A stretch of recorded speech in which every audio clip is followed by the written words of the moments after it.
алайкум дӯстои азиз, тамошобинои канали мо. Умедворам ки сиҳатманд бошед, тандуруст бошед ва дур аз офияту газандҳо бошед. Дар видеои гузашта дӯстои азиз, мо ба шумо пешниҳод кардем яке аз гиёҳҳои табобатӣ ба номи мухаллас, махласка ё ин ки чинигул мегӯянд. хуб, ба дӯсто мо пешниҳод кардем ва аксари мардум тарафдорӣ карданд, хоҳиш карданд ки ҳамин гуна видеоҳоро сабти ҳамин гуна видеоҳоро идома бидиҳем. хуб, мо ҳам хоҳиши шуморо ба ин нобат гирифтем. дӯстои азиз, дар видеои навбатӣ дар барномаи имрӯза мо ба шумо оиди гиёҳи табобатии чойкаҳак видеогузорише омода мекунем. ҳамроҳи мо бошен. мо инак қарор дорем дар як бигем минтақае ки гули чойкаҳак ё ки бигем гиёҳи чойкаҳак бисёр хуб рушду нумӯ мекунад. хуб, сар мекунем видеоро, ҷиҳатҳои табобатии гиёҳи чойкаҳака барои шумо қисса мекунем. шумо хуб таваҷҷӯҳ бикунед.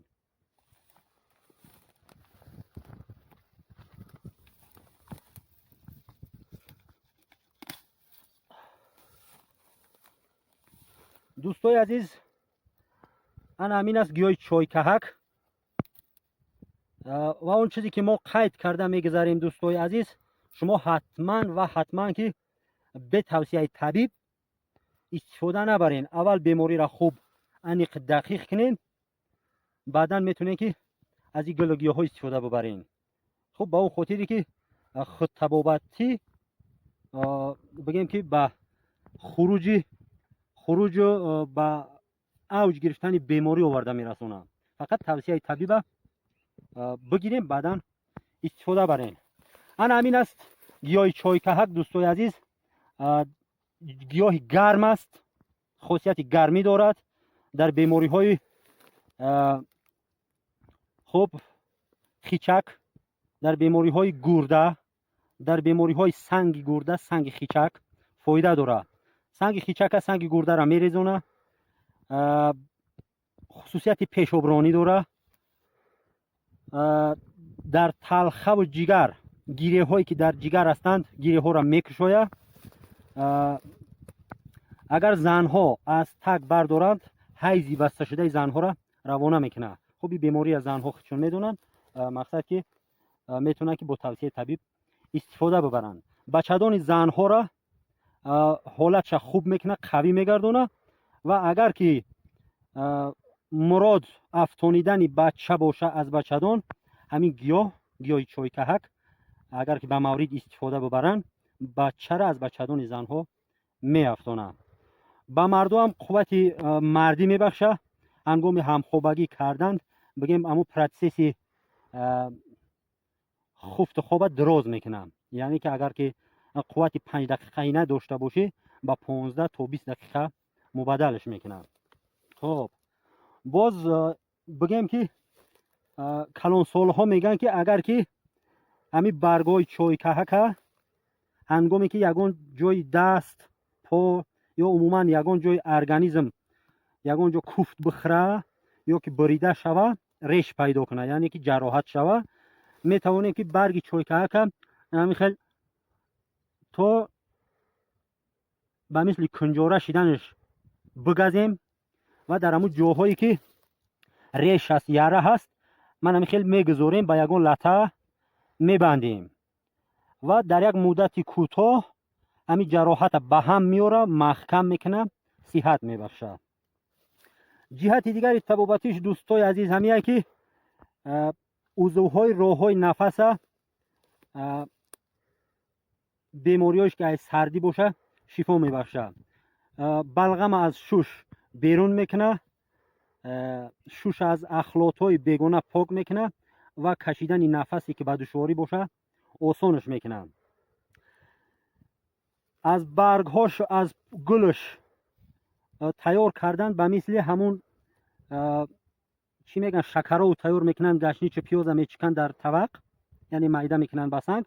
агар баргҳову гули ҳамиро дар табақ ҳамин хел майда карда дар пайвандгоҳҳо агар ки бибанданд, ҷое ки намак ҷамъ шидагӣ аст ё ин ки боз мега ки дар радикулит ҳам فایده خودش میرسونه، به شرط که همین گونه گفتیم استفادهش ببرن. از چای کهک چای تیار میکنند، به مثل چای، به مثل همین چای خشکی که در چای میپرتویند. مقدار استفاده بردن چی در چای میپرتوی یا اینکه در از خود همین گیاه استفاده میبری، علمی تیپ توصیه میتد نه زیاده از 7 گرم در یک روز. از 7 گرم زیاد استفاده بردنش باز ضرر خودش هم داره.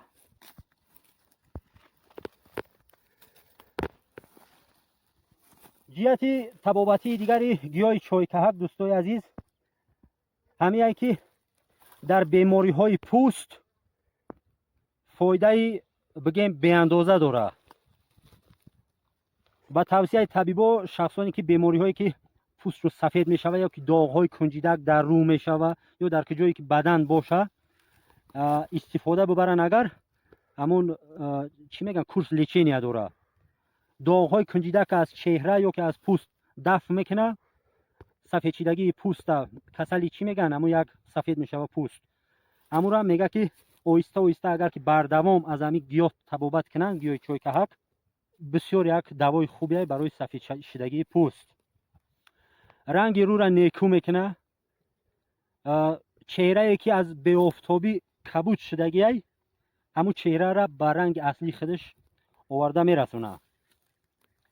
نوشیدنش به مثل چای، اگر که از همون یک استکان زیاد اگر ننوشیم، مقصد صبح، چاشت و بیگاه زیاده از یک استکان یا یک پیوله اگر ننوشیم و همین خیلی دوام بتیم، آهسته آهسته میگه که قوه حافظه را هم یعنی پامیت تازه میکنه، بگیم با قوت میکنه.